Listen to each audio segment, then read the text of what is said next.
Tuan-tuan dan puan-puan, kita nak tahu apakah mindset orang Cina ada disebut dalam buku ini. Cara fikir orang Cina. Saya sebenarnya banyak benda ni pun saya dah tahu dah. Sebab sebelum masuk Islam memang itu antara mindset kami pun. Cuma kenapa saya nak bawa buku-buku ni semua, tuan-tuan dan puan-puan? Kan senang, saya pun Cina, tak payahlah bawa buku-buku ni, cakap je lah kan. Tapi tuan-tuan dan puan-puan, satu hakikat yang perlu diterima, khususnya dalam konteks kita di Malaysia, iaitu walaupun saya Cina tau, ke tak percaya? Tak percaya saya Cina? La haula wala quwata illa billah. Tadi tu saya cakap Mandarin tu. Walaupun saya Cina, tetapi tuan-tuan dan puan-puan, dia ada satu mindset, dan ini mindset pertama yang saya nak kongsi dengan tuan-tuan dan puan-puan. Mindset yang pertama ialah bagi ramai orang Cina di luar, apabila seorang Cina telah memeluk Islam, cara fikir mereka ialah orang Cina itu dah bukan lagi Cina. Dia dah bukan lagi Cina.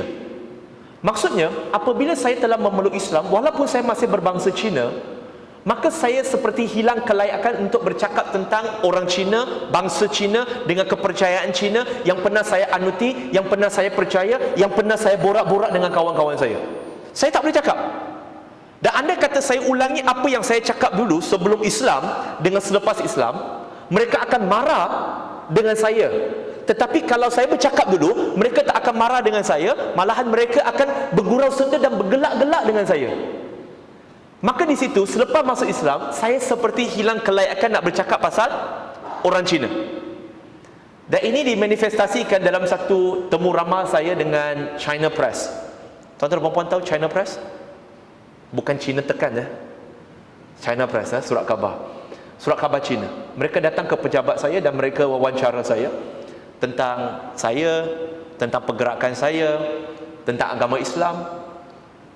Antara soalan yang dia lontarkan kepada saya waktu itu, dia kata, ada orang kata bahawa selepas masuk Islam, awak bukan lagi Cina. Jadi apa pendapat awak? Dia tanya saya. Maka saya jawab, saya kata, pertama, kita kena definisikan apa itu bangsa Cina. Kita kena definisikan dulu.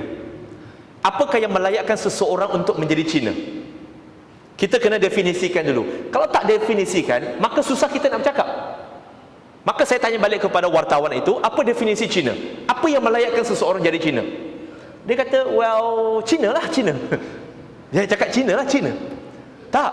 Saya kata contoh, kalau awak kata seorang Cina mesti mampu bertutur dalam bahasa Cina, tak kisah dialek apa, Hokkien ke, Hakka ke, Teochew ke, Cantonese ke, Mandarin, dan di situ ada masalah. Sebab hari ini ramai Cina di bandar, terutamanya di Kuala Lumpur dan Selangor, mereka bahasa ibunda bukan Cina. Bahasa ibunda mereka sudah menjadi bahasa English. Mereka sepatah pun bahasa Cina tak pandai nak bercakap. Adakah mereka hilang kelayakan untuk menjadi Cina? Dia kata tak, mereka masih Cina walaupun tak nanti cakap Cina. Okey, no problem. So adakah kita nak kata bahawa seseorang itu hanya Cina jikalau dia makan babi? Oh, tak boleh cakap babi dalam ni. Saya tanya dia, adakah seseorang itu betul-betul Cina? Sebab pernah dengar ke tidak tuan-tuan dan puan-puan bahawa orang kata, ayah, you sudah masuk Islam, you sudah tak makan babi, you bukan Cina. Pernah dengar tak? Ke tak pernah dengar? Pernah kan? Jawapan saya senang je. Kalau dikatakan kalau Cina tu tak makan babi, maka kerana dia tak makan babi, maka dia tak jadi Cina. Bagaimana dengan Cina yang tak makan daging, iaitu golongan vegetarian, yang apa daging pun tak makan? Apakah mereka bukan Cina? Dia kata, tak juga, Cina juga. Oh, so macam mana? Ke Cina ni kena, orang kata apa, kena minum arak? Tak juga, ramai Cina pun tak minum arak. Malahan dalam agama Buddhism, dalam precept dia yang terakhir, yang ditulis juga, yang diberikan komentar oleh Master Xing Yan, seorang sarjana Buddhism, dia kata penganut agama Buddha tidak seharusnya minum arak. Maka apakah penganut agama Buddha sudah hilang kelayakan jadi orang Cina? Kemudian saya tanya dia, apa sebenarnya melayakkan orang jadi Cina? Iaitu seseorang itu dilahirkan dalam keluarga Cina. Bapaknya Cina, maka Cina. Walaupun bapaknya India, tetapi maknya Cina, dia tetap separuh Cina. Betul ke tidak? Maksudnya kecinaan ini tak boleh hilang. Setuju ke tidak tuan-tuan dan puan-puan? Settle. So maksudnya, apa jua agama saya bukan satu isu. Saya kekal sebagai Cina. Dan saya bagi tahu kepada dia, jikalau kamu katalah syarat-syarat untuk menjadi Cina kena pandai bercakap bahasa Cina, saya rasa ramai yang kat luar yang kata saya bukan Cina, mereka lagi kurang Cina berbanding dengan saya. Sekurang-kurangnya saya boleh cakap Cantonese, saya boleh cakap Mandarin, saya boleh cakap sedikit Hakka, saya boleh cakap sedikit Hokkien. Yang kat luar tu ramai tak reti nak cakap. Saya yang Cina Muslim ni lagi Cina daripada mereka. Kedua, hari ini saya lebih Cina dengan janggut saya. Tahu kenapa tuan-tuan dan puan-puan? Sebab saya pernah kena hina. Saya pernah kena sindir dengan kawan saya kerana janggut saya. Cina kan jarang simpan janggut, betul tak? Tiba-tiba simpan janggut, mereka dah kata, ini dah bukan Cina dah. Saya kata, tak, saya makin Cina. Dia kata, mana lagi Cina? Saya kata, tak percaya, you balik, you tengok Datuk Kong, kamu tengok Tuapik Kong, kamu tengok Kuan Kong, semuanya ada janggut panjang punya. Cina ke tak ada Cina?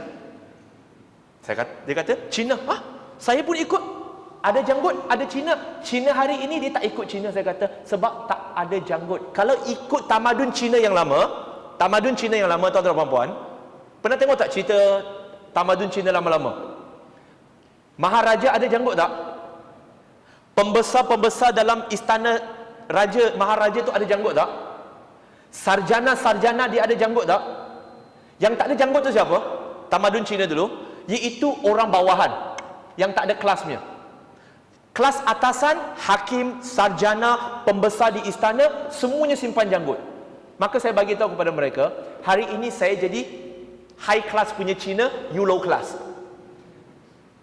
Sebab mereka sindir saya pun sindir balik lah. Kadang-kadang kena sindir balik supaya mereka sedar, jangan senang-senang nak sindir ataupun memperolok-olokkan agama Islam, sedangkan mereka sendiri dah tak ikut budaya mereka. So far kita clear tuan-tuan dan puan-puan, topik malam ini bukan nak melahirkan kita benci dengan orang Cina. Tak, saya pun Cina, takkan nak benci. Tetapi nak bagi kita faham bagaimana cara mereka berfikir supaya senang kita nak approach mereka.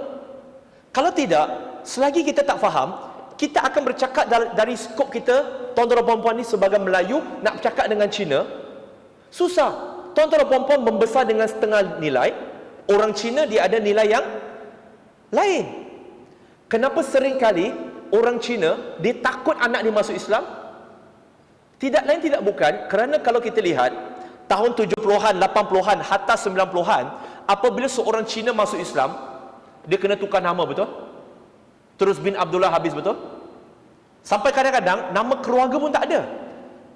Kenapa mereka begitu mementingkan nama keluarga? Kerana tuan-tuan dan puan-puan, itulah legasi.